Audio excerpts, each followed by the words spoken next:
isn't it neat? Like, we learn so much on our journey. So now I can look back and see these pieces of the puzzle and put them together. And be Only now, right? Oh my gosh, that's why. So honestly, Casper, I think it goes back to 2nd grade, if I'm being real. Like, I can remember I would get these nasty migraine headaches. I was the happiest-go-lucky kid. You can tell I'm a positive by nature person.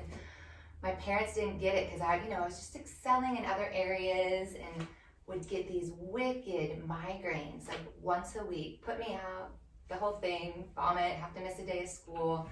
And my mom and dad didn't know why. They were just like, maybe it's hereditary. Dad's dad had migraines. My dad had struggled with them. So we're like, okay. But I remember as a young child, I was always drawn to the things of the spirit as a young girl as well. So I would pray and just be, laying there like, God, take this headache away. And I can remember just sensing his presence and his peace. And I look back now and I don't know if I had gotten bitten by a tick as a child or not. But there is one time we went to the children's pediatrician doctor, whatever you call it, and I did have the bullseye? Yeah, like a little rash. So I don't know. I mean, back then they thought it was something else. They gave me some ointment. Lyme, I'm older. Lyme wasn't even, not that old, but Lyme wasn't even in the realm of, No, it wasn't. So fast forward, headaches went away. Well, no, then I had some learning issues, which was really out of the box as well. Like, out of the blue, teachers calling my parents, your daughter needs to get into speech class and learning comprehension. I didn't know. I thought I was doing great in school. So we did all the special classes and all that. Fast forward, get into middle school, and something clicks when I started playing piano. And this is the part I want to encourage someone, is to find the things that make you come alive. Find your strengths. If you're a mom or a grandmother listening or a father, find those things that make your child light up and come alive.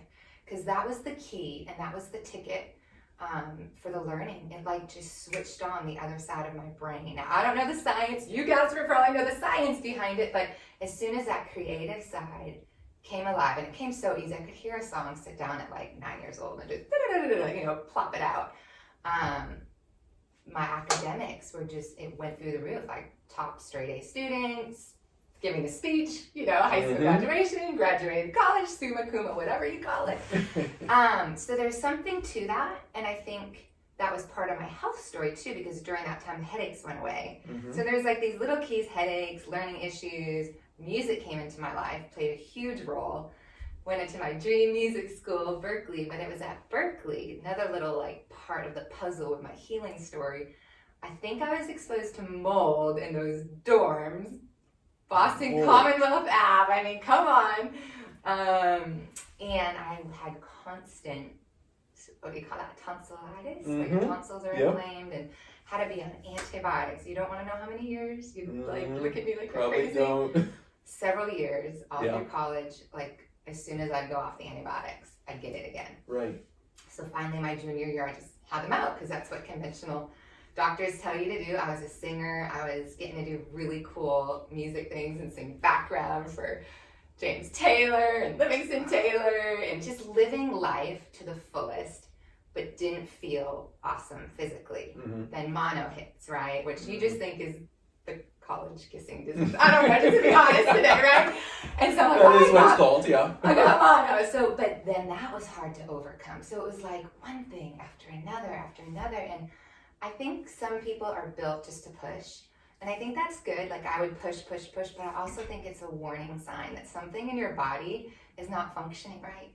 Yep. And I wish I had had some tools and some of the knowledge I have now with health and wellness to have known, girl, something in your body is not right. Strep, tonsillitis, migraines. I had lost a lot of weight randomly. There were just some things, that didn't make sense. But I pushed through once again, graduated, top of my class, had a real faith experience at Berkeley, which maybe we'll talk about later, because I do believe that has been what carried me through the lowest of lows with my health struggle with Lyme disease. Had this faith encounter, moved to Seattle, and it was in Seattle that was my first, something is very wrong. And I went to a chiropractor. So chiropractor was you're just out of alignment. Let's align you, your spine, your posture. You play the piano, you sing with a mic like this all the time. So we sit up straighter. And I think that was my entry to the holistic way of living at like 22. Okay. I didn't, early on, but I didn't, grow up that way. I Right. didn't know much about probiotics or eating organic or gluten-free or finding what your food sensitivities are or anything like that. And he really helped me begin the journey. And I think it was like these little steps that just helped me along the way. But I wonder if I've had Lyme. I wonder if I had Lyme for a long. Your dad actually thinks I've had it. I think he said 10 to 20 years, which kind of rocked my boat. I have to say, and there are doctors that feel like a large population has Lyme, even don't know it, and it triggers different symptoms along the way. And it's only when you're stressed, let's say, it comes out. It's an amazing sparky that hides in you, and yes, it may be more prevalent.